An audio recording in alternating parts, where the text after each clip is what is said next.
오늘도 귀한 진리의 말씀이 여러분들을 진리의 길, 또 은혜의 길로 인도하시는 귀한 말씀 되길 간절히 소망합니다. 자, 오늘 말씀은 지난주에 이어서 제가 이 창세기 35장 야곱에 대한 일생을 통해서 회개란 무엇인가, 참된 회개란 무엇인가, 야곱의 인생을 통해서 주어지는 그런 모습을 지난 시간에 제가 조명해 드렸습니다. 크게 두 가지로 제가 요약해서 이 시간 말씀을 드리려고 하는데요. 창세기 35장에 있는 말씀을 인용해서 야곱의 인생을 인용해서 참된 회개란 무엇인가, 첫 번째, 인간의 의지적인 결단으로 회개가 이루어지는 것이 아니라, 인간의 의지적 결단이 아니라 하나님의 강권하신 사랑하심이다 라고 말씀을 드렸습니다. 인간은 끊임없이 마치 야곱처럼 속이는 자로서 속이고 속여서 무엇인가를 이루려고 노력합니다. 그리고 그렇게 이루어서 모든 걸 다 이룬 것처럼 보일지 모르지만 결국 다시 하나님께서는 돌아오라, 다시 돌아오라, 그 메시지 속에서 결국 야곱이 두 손 두 발 들고 하나님 앞에 다시 돌아가는, 그럼에도 불구하고 완전히 회개가 일어나지 아니하고 어떡합니까? 상수리 나무 아래 묻고, 묻었다라는 것은 단순히 없애려고 묻은 게 아니라 감추었더라. 아직도 끈질기게 자신의 본성을 내려놓지 못하는 야곱의 모습에 대해서 지난 시간에 제가 소개해 드렸습니다. 그럼에도 불구하고 하나님은 어떡하십니까? 끊임없이 야곱을 향한 회개의 손길, 돌아오라 계속 약속하시고 말씀하고 계신 것을 볼 수가 있습니다. 그 하나님의 신실하신 약속이 우리를 온전한 회개의 길로 인도한다라고 말씀을 드렸습니다. 두 번째, 야곱의 인생을 통해서 우리가 참된 회개를 볼 수 있다는 것은 결국 뭐냐? 회개라는 것은 단 한 번 의지적인 결단으로 내가 하나님 앞에 돌아가는 것, 이것으로 멈추는 게 아니다라고 말씀을 드렸습니다. 왜냐하면 우리의 인생 전체를 통해서 회개는 날마다 일어나야 되고, 구원이라는 문제는 단순히 한 번 구원받았다고 해서 난 옛날에 회개했는데, 나는 회개하면서 회개 이미 다 했는데, 그렇게 일단번에 해결되는 부분이 아니고, 우리의 인생 전체에 구원은 ing, 회개도 ing, 계속해서 일어나야 될 문제라고 말씀을 드렸습니다. 그래서 두 가지, 참된 회개란 무엇인가? 우리의 인간의 의지적인 결단이 아니라 하나님의 강권적인 사랑하십니다. 그리고 우리의 인간의 모든 삶의 영역에서 회개하라는 주님의 음성을 들었을 때 우리는 끊임없이 하나님 앞에 회개의 자녀로서 하나님 앞에 나아가야 된다라는 그런 말씀을, 그런 메시지를 지난주에 드렸습니다. 그리고 진정한 회개란 메타노이아, 두 가지 뜻이 있다고 했습니다. 의지적으로 결단하고 돌아서는 것뿐만 아니라 삶을 돌이켜야 된다라고 말씀을 드렸습니다. 삶을 돌이키지 못하는 의지적으로 또 말뿐인 그런 행동의 변화뿐만 아니라 우리의 삶이 턴어라운드, 완전히 변화되는 것이 진정한 회개의 모습이다라고 지난주에 여기까지 제가 말씀을 드렸습니다. 이번 주에는 그래서 기독교 베이직 회개라는 이 어젠다를 가지고 여러분들과 두 번째 시간에는 특별히 오늘 본문은 창세기 35장이지만 신약에서 회개의 모습을 보여주는 한 모델을 찾아서 그 부분을 여러분들과 함께 읽으면서 말씀을, 회개라는 주제를 가지고 말씀을 이어가 보도록 하겠습니다. 우리가 신약 성경에서 회개에 대해서 가장 먼저 외친 사람은 잘 아시는 대로 세례 요한입니다. 그리고 그 세례 요한이 누가복음 3장을 통해서 요단강 사역 가운데 회개하라, 천국이 가까이 왔느니라 라는 그 메시지를 우리에게 전해주고 있는데요. 자, 그 부분을 보면서 여러분들과 말씀을 조금 더 이어가도록 하겠습니다. 누가복음 3장 3절 말씀을 한번 보여주시죠. 예. 한번 한 목소리로 같이 읽겠습니다. 시작. 죄 사함을 받게 하는 회개의 세례를 전파하니. 네, 말씀을 띄어놔 주세요. 요한이 어떻게 합니까? 요단강 부근에 각처에 와서 죄 사함을 받게 하는 회개의 세례를 전파하니까 사람들이 옵니까? 안 옵니까? 놀랍게도 수많은 사람들이, 수많은 무리들이 요단강에 와서 세례를 받고 회개의 세례를 그들이 받게 되었습니다. 근데 여러분들이 저 말씀을 그냥 읽을 때는 그랬나 보구나, 세례 요한이 그렇게 했나 보구나, 회개의 세례를 전파했구나, 그 정도만 여러분들이 이해하시면 안 되고 한번 곰곰이 저 말씀을 생각해 보시면 그 시대에 성전이 없었나요? 이 예수님 시대잖아요. 아니 이 시대에 성전이 없었나요? 이 시대에 제사장이 없었나요? 근데 왜 하필 요단강인 거죠? 그리고 왜 하필 제사장도 아닌 세례 요한인 거죠? 누가복음 3장 1절과 2절 말씀을 제가 새벽에도 몇 차례 말씀을 드렸습니다. 하나님의 임재와 하나님의 말씀이 임한 곳은 놀랍게도 왕궁이 아니더라고요. 그 시대의 정치적인 입지를 다지고 있었던 헤롯 왕도 아니요, 분봉 왕들도 아니요, 2절에 보니까 제사장도 아니요, 성전도 아니요, 오직 3절에 보니까요, 요단강에서 회개의 세례를 전파하고 있었던 세례 요한에게 하나님의 말씀이 임하더라. 빈들의 광야와 같은 그곳에서 하나님의 말씀만 바라보며 하늘을 소망하며 말씀을 전하는 세례 요한에게 하나님의 말씀이 임했습니다. 그 하나님의 말씀이 임했고 세례 요한은 요단강에서 죄 사함을 받게 하는 회개의 세례를 전파하게 됩니다. 여러분, 놀라운 사실은 뭐냐면 우리는 영적인 동물이기 때문에, 영적인 사람들이기 때문에 알아요. 뭘 아느냐? 이 갈급함이 있다는 걸 알아요. 그리고 진리가 뭔지에 대해서 완전히 딱 안다라고 이야기할 수 없을지 모르지만 뭔가 영적인 동물이기 때문에 그 갈급함과 이건 아닌 것 같아 라는 그 음성이 반드시 있습니다. 그리고 그렇구나, 저기구나, 저곳이구나, 저 예배당이구나, 저 교회구나, 그런 영적인 자리가 반드시 있습니다. 하나님의 말씀이 임하더라. 그 말씀이 임한 곳은 놀랍게도 저 화려한 도성이었던 예루살렘이 아니라 제사장들이 있고 성전이 있는, 당연히 성전에서 벌어져야 될 그 제사함의 은혜와 은총이 성전에서 이루어지지 않고 하나님의 말씀이 빈들에서 아무것도 없는 그 광야에서 하늘만 바라보며 하늘만 소망하는 세례 요한에게 하나님의 말씀이 임하더라는 겁니다. 그렇다면 오늘 이 시대 속에서 우리 교회가 또 저와 여러분들의 신앙의 모습 속에서 하나님의 말씀이 임하는 자리, 우리 교회가 되길 간절히 소망합니다. 그러기 위해서 우리가 소망해야 될 것, 우리 교회가 어떤 모습을 갖춰야 될 것인가? 하나님의 말씀만 의지하며 하늘을 소망하는 빈들과 같은 교회, 광야와 같은 교회, 하나님만 의지하는 그런 교회로 나아가는 저와 여러분, 우리 교회가 되길 간절히 소망합니다. 여러분들의 심령과 믿음의 고백 가운데도 그런 믿음의 고백이 있어야 된다는 것이죠. 그런 세례 요한에게 하나님의 말씀이 임하니까 보세요. 사람들이 모여듭니까? 안 모여듭니까? 영적인 동물이라니까요. 진리를 안다니까요. 그래서 오지 말라고 해도 담을 넘어서라도 오게 되어 있습니다. 예배 드리지 말라고 해도 그 문을 뜯어서라도 예배를 드리게 되어 있습니다.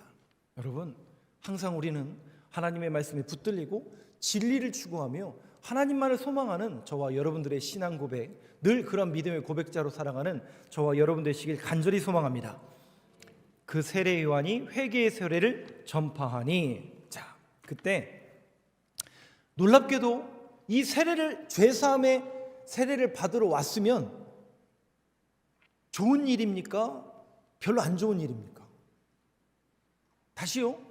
죄사함의 은총과 제사함의 세례를 받으러 왔으면 그게 좋은 일이에요? 별로 안 좋은 일이에요? 좋은 일이잖아요. 근데 그 죄사함의 세례를 받으러 오는 그 사람들을 향해서 이 세례 요한이 못된 사람이 아니라 놀랍게도 아주 독설을 내뿜고 있습니다. 3장 7절 말씀을 한번 보여주시죠. 한번 같이 읽겠습니다. 시작. 요한이 세례받으러 나오는 무리에게 이르되 독사의 자식들아, 누가 너희에게 일러 장차 올 진노를 피하라 하더냐. 항상 우리 성경에 제가 마가복음 강의 시간에도 말씀을 드렸지만 무리라고 번역이 되면 좋은 얘기가 별로 없어요. 무리, 군중, 이들을 향해서 우리 예수님 또 세례 요한은 좋은 얘기 한 적이 별로 없습니다. 요한이 세례를 받으러 나오는 그 무리들에게 저 같으면 그래도 죄사함의 은총을 받으러 왔으니 당신 대단하십니다. 은혜 받으시기 바랍니다. 저 같으면 이랬을 텐데 세례 요한은 어떻게 하느냐? 독사의 자식들아. 이거는 거의 욕에 가까운 독설입니다. 욕에 가까운 독설입니다. 그러면 잘 보세요. 독사의 자식들아, 왜 이 독설을 지금 내뿜고 있는가? 누가 너에게 일러 장차 올 진노를 피하라 하더냐? 라면서 그 무리들이 도대체 누구였을까? 8절 말씀을 한번 보여주시죠. 한번 같이 읽겠습니다. 시작. 그러므로 회개에 합당한 열매를 맺고 속으로 아브라함이 우리 조상이라 말하지 말라. 내가 너희에게 이르노니 하나님이 능히 이 돌들로도 아브라함의 자손이 되게 하시리라. 이 문제가 있었네요. 아브라함이 우리 조상이라 말하지 말라. 그러면 반대로 아브라함이 우리 조상이라고 말하고 다니는 그 유대인들의 전통과 유대인들의 습관과 관습을 쫓는 그 사람들을 향해서 지금 얘기하는 겁니다. 그렇다면 이게 누구예요? 대부분 두 부류의 사람들이었겠죠. 바리새인과 사두개인들이었겠죠. 이 바리새인과 사두개인들은 그 당시에 종교 지도자들이었습니다. 신기하죠? 성전에서 제사장으로 있어야 될 사람들이 지금 여기까지 와서 죄사함의 세례를 받으러 왔다니 도대체 이게 무슨 일일까? 혹 많은 분들은 이렇게들 생각합니다. 이 바리새인들과 사두개인들은 종교 지도자들이었고 성전에서 사역하는 사람들이기 때문에 왜 굳이 여기까지 왔을까? 아마도 그 당시 세례 요한은 유력한 사람이었습니다. 헤롯 왕이 잡아서 죽이고 싶었지만 바로 죽이지 못한 이유는 그가 이미 유력한 사람이고 밀란이 일어날까 봐 두려웠다고 했습니다. 그만큼 세례 요한의 입지는 또 그의 사역은 누가 보더라도 하나님의 뜻이 이루어지는 사역으로 비추어졌습니다. 우리식으로 조금 더 쉽게 말해볼까요? 저기에 세례 요한이 하나님의 뜻을 전하는 그런 분이 오셔서 하나님의 뜻을 전한다. 그러면 여러분 우리가 신앙생활을 우리 교회에서 이렇게 하고 있지만 귀가 솔깃할까요? 안 할까요? 조금 더 리얼하게 말씀드려요. 옆에 교회가 부흥하고 있다고 하는데 저 교회 왜 부흥하지? 궁금할까요? 안 할까요? 당연히 궁금하죠. 아마도 이런 마음을 가졌던 사람들이 종교 지도자들이 왔을 수도 있겠죠. 그리고 어떤 이들은 진짜 내가 신앙이 뭔가 잘못됐나? 뭔가 성전에서 내 사역하는 게 이게 뭔가 문제가 있는 거 아닌가? 라며 생각하며 정말 제사함의 은총을 원해서 온 사람도 있을 수 있습니다. 그런데 다시 3장 8절 말씀을 한번 잘 보여주세요. 자, 이 말씀을 한번 잘 보세요. 결국 그 독설의 대상이 되었던 세례 요한의 독설의 대상이 되었던 그 종교 지도자들은 결국 뭐가 없었냐면 회개에 합당한 열매를 맺었다는 얘기예요? 안 맺었다는 얘기예요? 이거예요. 안 맺었다라는 거예요. 겉으로 볼 때는 양복 입고 제사장 의복하고 뭔가 거룩하고 신성한 모습과 그런 행동을 보여주고 있지만 겉으로는 그런 모습을 보이지 모르지만 조금 더 리얼하게 말씀드리면 새벽 예배 한 번 안 빠지고 어떤 종교적인 관습과 종교적인 전통은 당연히 지켜야 될 유산이고 우리가 그런 지킴으로써 우리가 트레이닝 되는 부분도 반드시 있습니다만은 그걸 제가 평가절하하기 위해서 말씀드리는 게 아니라 하나의 요식 행위로 전락해버린 우리들의 예배의 형태, 종교 행위, 지금 세례 요한은 이거를 지적하고 있는 그 종교 지도자들을 향해서 지금 세례 요한은 독설을 뿜고 있습니다. 왜냐하면 그들의 모습 속에서 예배의 형태는 갖추고 종교라는 그런 의식은 갖추고 있지만 회개에 합당한 열매를 맺고 있다는 얘기, 안 맺고 있다는 얘기예요. 열매가 없다는 거예요. 성령의 거룩한 열매가 없다라는 겁니다, 여러분. 잘 아시는 것처럼 사랑과 희락과 화평과 오래 참음과 자비와 양선과 충성과 온유와 절제의 열매를 맺지 못하고 그저 사람 보기에 좋은 열매만 맺고 있다면 뭔가 문제가 있는 거 아니에요? 조금 더 리얼하게 말씀드릴까요? 본인들은 알죠. 목사이기 때문에 더 잘 알고 여러분들이 직분자이기 때문에 여러분들도 잘 알고 계시죠. 목사로서 목사라는 이 직분과 이 기능을 감당하기 위해서 지켜야 될 분명한 마지노선도 있고 여러분들이 원하는 그런 모습도 있습니다만은, 그것이 하나의 종교인으로서 또 목사로서의 그런 태도만 하나님이 원하시는 것이 아니라 우리의 마음이 돌아서야 되고 우리의 삶이 변화되어야 되고, 회개라는 것은 단순히 그냥 의지적으로 결단해서 이게 아니라 우리의 삶이 변화되어야 되는데, 지금 세례 요한은 그걸 지적하고 있는 거거든요. 마음은 전혀 그럴 마음이 없다는 거예요. 마음은 딴 데가 있다는 거예요. 예배 자리에 오긴 왔는데 우리의 마음은 지금 다른 걸 세고 있다면 뭔가 우리가 우리 스스로의 신앙과 예배에 대해서 점검해 봐야 된다라는 그런 메시지이기도 할 겁니다. 세례 요한은 지금 그 문제를 지적하고 있는 겁니다. 종교 요식 행위. 그러면서 12절 14절 말씀. 자, 그러면 그런 종교적인 요식 행위와 그런 모든 것들의 근원, 그러니까 예배를 방해하고 회개, 참된 회개를 이루지 못하도록 방해하는 결국 그 근본이 뭘까? 12절 13절 말씀을 저하고 한번 12절부터 14절까지 한번 저하고 교독해 보겠습니다. 12절은 제가 먼저 읽겠습니다.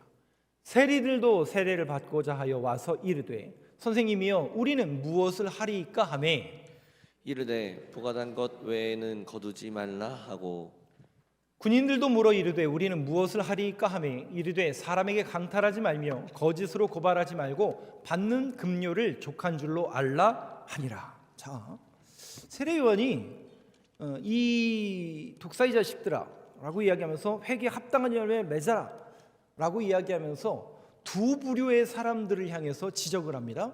세리와 군인들이에요. 그러면 이 세리는 누구냐? 그 당시에 유대인들의 세금을 걷어서 누구 갖다 줘요? 로마에 갖다 주는, 우리식으로 말하면 친일파에 가까운 그런 사람들이었습니다.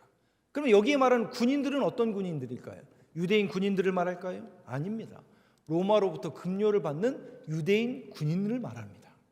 그러면 그 시대의 세리오 군인은 저 종교 지도자들로부터 또 그 당시의 유대인들로부터 죄인으로, 세리 이꼴 죄인으로 도식화되어 있는 그런 사람들이었습니다. 그러면 한번 잘 보세요. 문장을 12절 다시 한번 보여주시겠어요? 세리들도 세례를 받고자 하여 와서, 세리 이꼴 뭐라고요? 죄인이었다고요. 그 죄인들이 세례를 받고자 하여 와서 이르되 선생님 우리는 무엇을 하리이까 하매, 자, 이때 세례 요한이 뭐라고 답변하는지를 한번 보세요. 세리들을 향해서 부과된 것 외에는 거두지 말라 하고. 그러면 세리를 하지 말라는 얘기예요? 뭔가 다른 걸 얘기하고 있는 거예요?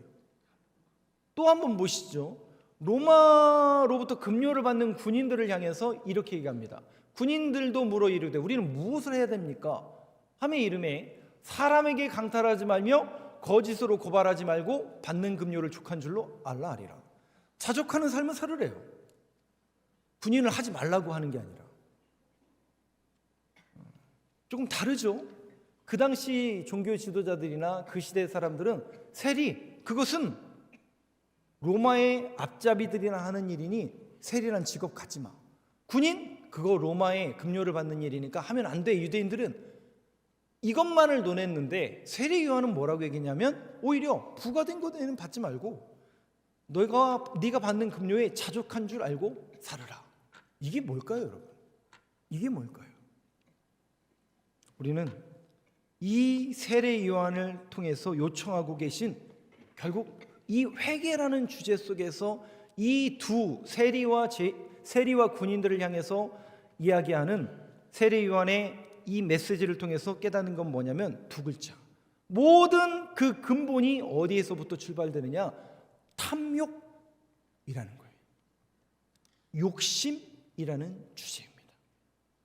욕심, 탐욕. 우리 지난 주간에 아까도 읽은 본문 말씀에 창세기 35장 4절 말씀. 그 목사님 다시 한번 띄워주실 수 있나요?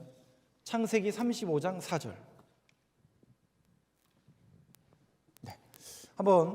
다시 한번 읽어보겠습니다. 시작. 그들이 자기 손에 있는 모든 이방 신상들과 자기 귀에 있는 귀고리들을 야곱에게 주는지라.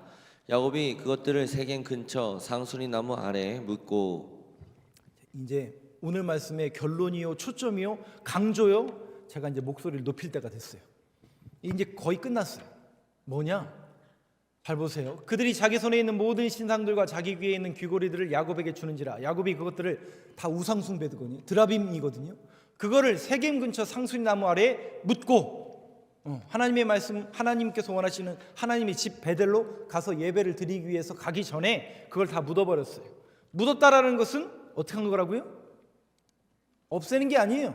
우상을 없앤 게 아니에요. 아까우니까 감춰둔 거예요. 마치 아간이 세 가지 그거를 감추어둔 것처럼 그 감추다라는 단어가 묻고라는 단어와 동의어요. 아직도 그 안에 내려놓지 못하는 그 탐욕이 남아있어요. 인간의 욕심이 그 안에 남아져 있어요.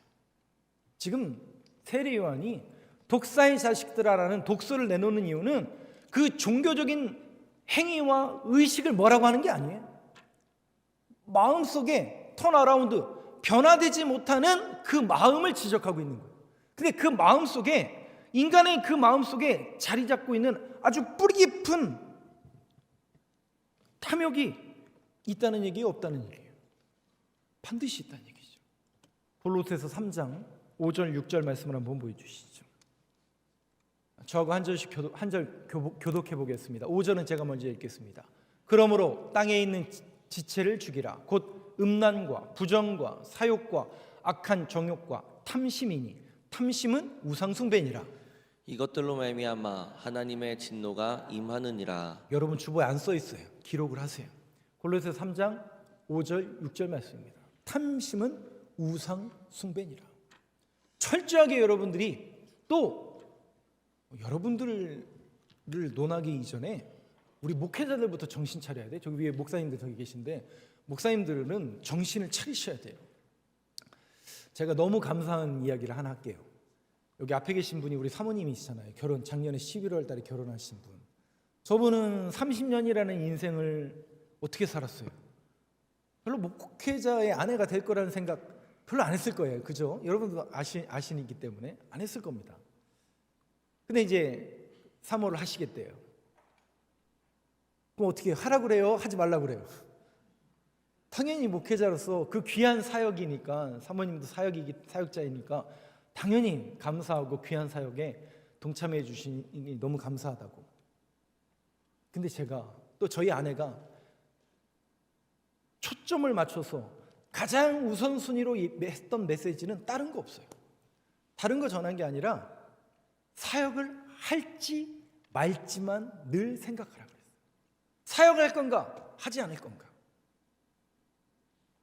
이게 무슨 얘기인지 혹시 여러분들 이해가 되시나요? 사역을 할지 말지. 아니 목사님 하기로 결단했으면 그게 이미 결정이 난 건데 뭐 할지 말지도 결정을 하라고 이야기하십니까? 뭐냐면요, 가치관을 바꾸는 일이에요. 그리고 삶의 우선순위를 바꾸는 일이에요. 다시요, 가치관을 바꾸는 일이고 삶의 우선순위를 바꾸는 일이에요. 근데 아직은 신혼이라 좋아서 그런지 그렇게 얘기했는지는 모르겠지만 모든 게 다 좋다라고 얘기해 주셔서 너무나 감사했었어요. 근데 제가 더더욱 감사한 거는 바로 그거예요. 저분의 가치관이 바뀐 거예요. 삶의 우선순위가 바뀐 거예요. 저 또래 서울에서 대학교 나오고 대학원 나와가지고 받는 월급으로 말하면 비교도 안 되죠. 또 하는 일로 보면 세상 사람들이 볼 때는 별로 그렇게 인정받지 못하는 일일 수 있어요. 근데 저분이 그거를 감사함으로 받는 거예요. 뭐가 변한 거예요? 가치관이 변한 거예요. 우선순위가 변한 거예요. 그래서 남들 다 다니는 그 여행지 안 가도, 남들 다 입는 그런 가방, 옷 안 입어도 교회가 있고 교회에서 일을 할 수 있고 또 남편이 목사고 그게 그냥 감사하다라는 거예요. 여러분들은 어떠세요? 결국 우리가 예수 믿는 그 기쁨이 사라지고 하나님을 향한 은혜가 사라져버리면 결국 남는 게 뭐냐면 인간의 욕심밖에 안 남더라고요. 그래서 늘 나오는 게 뭐예요? 불평, 원망, 난 왜 안 되지? 우리는 지금 여러분 다 잘 아시는 것처럼 많은 것을 이룬 부유의 시대라니까요. 절대 빈곤 국가가 아닙니다. 없어서 못하는 게 아니에요. 차가 없어서, 집이 없어서가 아니라 남들보다 더 살지 못해서, 더 갖지 못해서, 더 높은 자리에 오르지 못해서 빈궁한 거예요. 그러다 보니까 모든 초점과 가치관이 뭐예요? 더 가져라, 더 높아져라. 제가 누구의 음성이라고요? 사탄의 첫 번째 음성, 더 높아져라. 우리가 전부 거기 가치관에 놀아나고 있는 거 아닌가요? 그러니까 상대적으로 비교해 보니까 나는 쟤보다 이것도 없고 나는 쟤보다 이것도 없고 쟤 옛날에는 나보다 별것도 없는 애였었는데, 이렇게 비교하기 시작하면 답이 나온다는 얘기 안 나온다는 얘기예요? 죄송해요, 안 나오더라고요. 그래서 하는 얘기가 뭐예요? 난 이것도 없고 저것도 없고. 제 친구들이 저한테 죄송해요, 이런 표현 써도 되나? 이거 맞는 단어인지 모르겠네. 제 마음을 어떻게 하려고 항상 그런다고 그랬잖아요. 이것도 바꾸고 저것도 바꾸고. 왜 이렇게 자랑질을 하는지 모르겠어요. 저도 카톡 끊고 싶지만. 그럼 제 마음이 어떨까요? 천만의 말씀입니다. 그 정도의 이제 제가 마음 뺏길 사람이 아니죠. 여러분들은 어떠세요? 여러분들은 잘 버티고 계시죠? 잘 버텨내고 계신 거죠 지금? 우리는 더 이상 그런 데에 연연하는 사람들이 아닙니다. 과연 우리가 신앙인으로서 가장 중요한 문제, 우리가 신앙인으로서 추구해야 될 가치, 또 우리가 우선순위 삼아야 될 게 무엇인가를 여러분들이 늘 생각하시고 신앙인으로서 그것을 붙들 수 있는 저와 여러분 되시길 간절히 소망합니다. 마태복음 6장 26절 한번 보여주세요. 맨 마지막 절 말씀입니다. 한번 같이 읽겠습니다. 시작. 공중에 새를 심지도 않고 거두지도 않고 창고에 모아 들이지도 아니하되 너희 하늘 아버지께서 기르시나니 너희는 이것들보다 귀하지 아니하냐. 여러분 이 말씀을 믿으시나요? 진짜요? 근데 왜 우리는 염려가 있고, 근데 왜 우리는 두려움이 몰려오고, 새롭게 한 주가 시작되었지만 어떻게 살아가야 될지 막막하신 분도 이 자리에 혹시 있을지 모르겠습니다. 그렇다면 제가 여러분들에게 드릴 수 있는 권면은 단 하나, 저 말씀을 믿는 저와 여러분 되시길 간절히 소망합니다. 공중에 새를 보라, 심지도 않고 거두지도 않고 창고에 모아 들이지도 아니하되 너희 하늘 아버지께서 기르시나니 너희는 이것들보다 귀하지 아니하냐. 사랑하는 성도 여러분, 세상은 자꾸만 우리에게 더 가져라, 더 높아져라, 네가 그 정도로 되겠냐? 라고 조롱할지 모릅니다. 여러분 그런 소리에 연연하지 마시고요, 저와 여러분들이 붙들어야 될 하나님의 말씀, 다시 우리가 돌아가야 될 회개의 자리, 바로 오늘 이 자리가 그 말씀을 붙드는 자리가 되고 또 이 자리가 회개의 자리가 되어서 새롭게 시작된 이 한 주간도 여러분들이 말씀에 붙들려 그리스도인으로서 승리의 길을 걸어가는 저와 여러분들의 한 주의 삶이 되길 간절히 소망합니다.